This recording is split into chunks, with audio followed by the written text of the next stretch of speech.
My Lords, there is now a broad consensus that the government's immigration system is broken.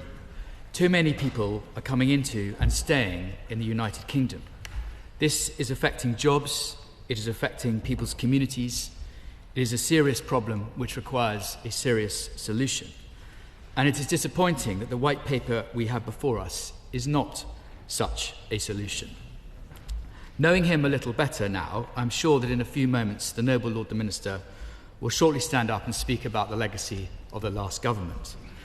Let me save him some time. Let me point to the fact that in the other place earlier this week, the Home Secretary herself praised Conservative policies when she noted that visa applications are down by 40%.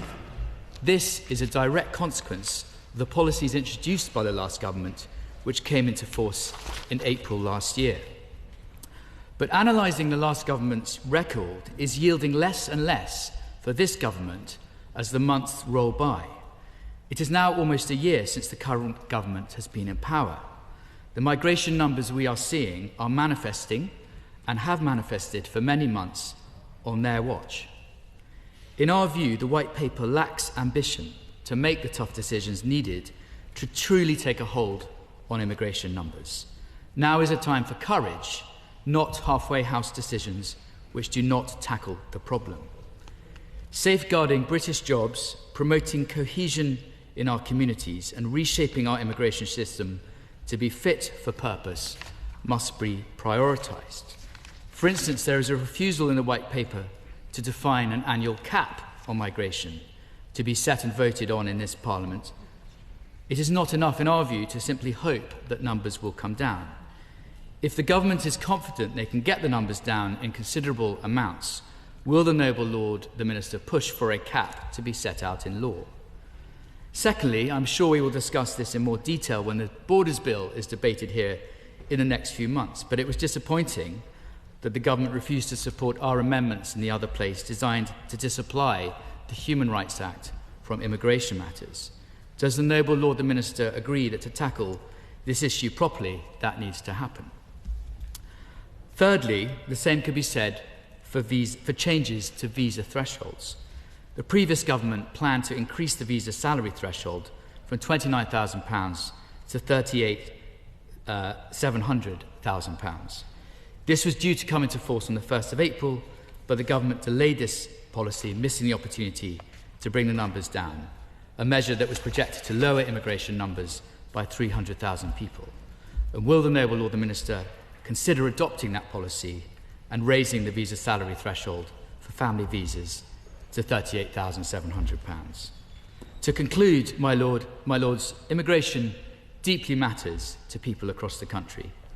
The proposals we have before us, I'm sure, are well-intentioned, but they simply do not go far enough. Until the government starts considering the proposals that I've just set out, the white paper we have before us will not deliver the changes that people across this country want to see and which the government has a responsibility to bring about. Immigration does involve a sort of contract between the immigrant. This is not about asylum, it's a separate matter. Between the immigrant and the host country, each has a part to play and each should be positive.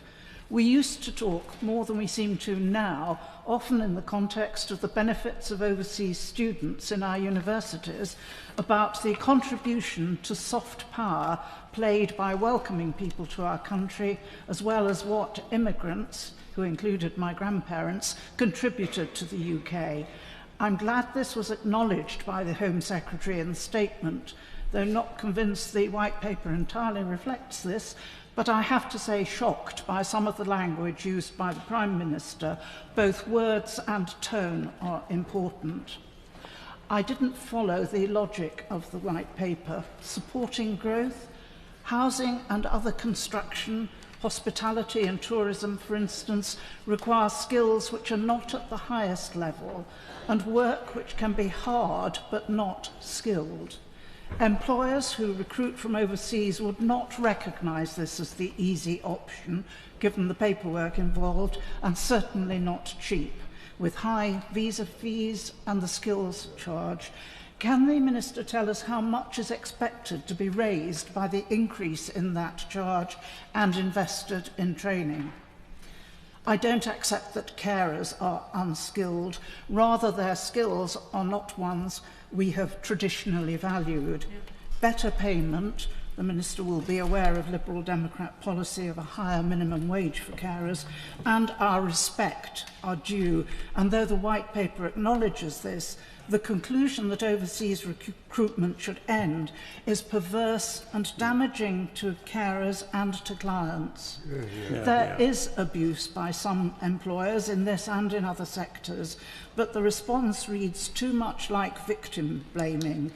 Can the Minister tell us the timeframes for the fair pay agreements mentioned?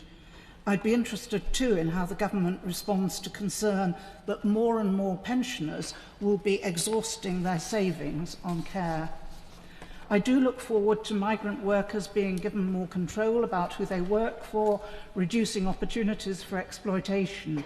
We hope to explore this through amendments to the forthcoming Borders Bill, as well as issues around family reunion, about which we have very significant concerns. What consultation is there to be regarding changes to family migration? What does proper integration support, to use the terminology, look like? And can the Minister clarify at what point in the immigration process, as distinct from citizenship, English language will be tested? There is to be a new temporary shortage of occupation list, including jobs critical to the industrial strategy, which the Minister may say addresses my earlier point, which to an extent perhaps it does. Does temporary mean a temporary list or temporary for the worker? And is this the list which will apply for asylum seekers when they're allowed to work, which should be much sooner than currently, while waiting for a decision? Indefinite leave to remain will, I quote, take account of the applicant's contribution. How is this to be measured? 5 years is apparently not enough. Is it a matter of salary? How much discretion will there be? And what data will the Home Office publish in the interests of transparency? I return to some of the rhetoric. One gentleman has emailed me about how difficult it is for him and his partner, who, he tells me, arrived in the UK legally, paid visa fees, paid the NHS surcharge, has no recourse to public funds, to read she is regarded as causing incalculable damage. Regardless of the detail, he says, it makes us feel unwelcome in the UK. These policies affect UK citizens too. The White Paper refers to many further policies to come, and there's a lot to follow up, with a lot of people uncertain and anxious and feeling threatened about their future, and many having thought that their future was clear. I hope there's also a lot of consultation to come before policy is set in stone. Very good, I'm grateful to both the Noble Lord Cameron of Lochiel and Baroness Hanway for their contributions, and I'll try and answer them. I hope I don't surprise the Noble Lord Cameron by saying that I'm not going to go over the previous government's record. I'll let that speak for itself. We can all make judgments on that, and government's a difficult place, but there were decisions the previous government took in all its forms from 2010 that we disagreed with. There were things that we supported, but we are where we are now, and what we're trying to do is to put a framework around some really key decisions that the UK has to take in relation to the points that are before us in the White Paper today. And those key principles in the White Paper are that we need to reduce net migration substantially, and we potentially look at, with visas issued, to fall by up to 100,000 a year by the end of this Parliament as a result of the changes. We need to link immigration to the UK skills strategy.